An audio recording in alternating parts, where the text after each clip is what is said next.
پیدائش کی کتاب اس کا 17واں باب اس کی 19ویں اور 21ویں کلام مقدس میں کچھ اس طرح مرقوم ہے۔ تب خدا نے فرمایا کہ بے شک تیری بیوی سارہ کے تجھ سے بیٹا ہوگا، تو اس کا نام اسحاق رکھنا، اور میں اس سے اور پھر اس کی اولاد سے اپنا عہد جو ابدی عہد ہے باندھوں۔ 21ویں ہے، لیکن میں اپنا عہد اسحاق سے باندھوں گا جو اگلے سال اسی وقت معین پر سارہ سے پیدا ہوگا۔ خداوند اس کلام کے سبب سے مجھے اور آپ سب کو بڑی برکتوں سے نوازے۔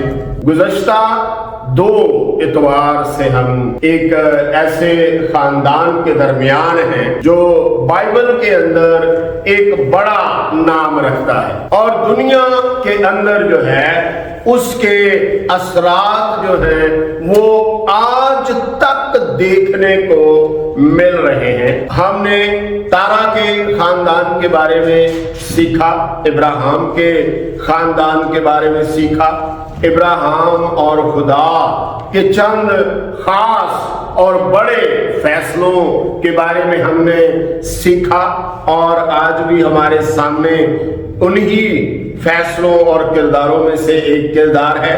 ہم نے ہاجرہ کے بیٹے اسماعیل کے بارے میں سیکھا، اور خداوند نے چاہا تو ہم اور زیادہ آگے بڑھیں گے اور اس کے بارے میں سیکھیں گے۔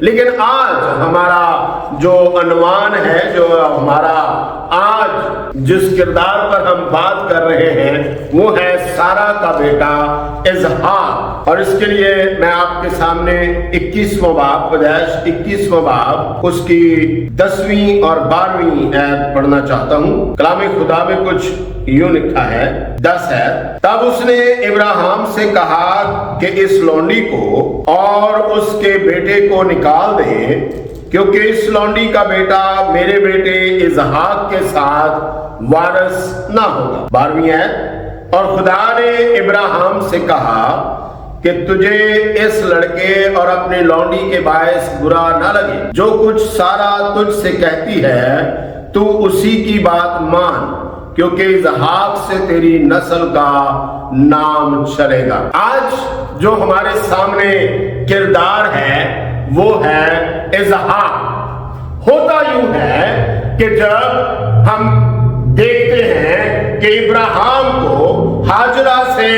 ایک بیٹا پیدا ہوتا ہے، اور وہ بیٹا بڑھتا ہے، اور گھر میں چند باتوں کی وجہ سے ناچاکی آ جاتی۔ ہم نے پچھلی بار یہ دیکھا کہ ہاجرہ سارہ کو حقیر جاننے لگی، اور اس حقارت کے سبب سے سارہ نے بھی ہاجرہ پر ظلم و ستم جو ہے اس کو کرنا شروع کیا۔ سختی جو ہے اس پر بڑھا دی گئی، اور اس سختی نے اس گھر کا ماحول جو ہے اس کو خراب کر دیا۔ اس گھر کے ماحول کے اندر بہت ساری چیزیں بدلنے لگی، اور ایک وقت ایسا آیا کہ وہ گھر جو ہے بہت کشیدگی کا شکار ہو گیا۔ جس طرح ہم اپنے معاشرے میں دیکھتے ہیں، جن جن گھروں کی ایسی حالت ہوتی ہے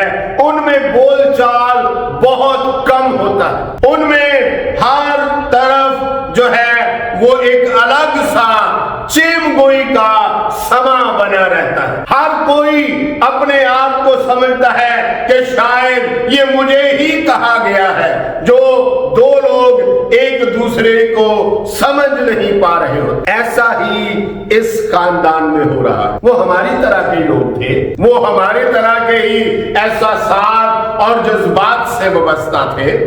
بائبل پڑھتے ہوئے ہمیں یہ بتایا جاتا ہے، ہمیں یہ پڑھنے کو ملتا ہے، ہم اس سے یہ سیکھتے ہیں کہ جتنے بھی نام پر لوگ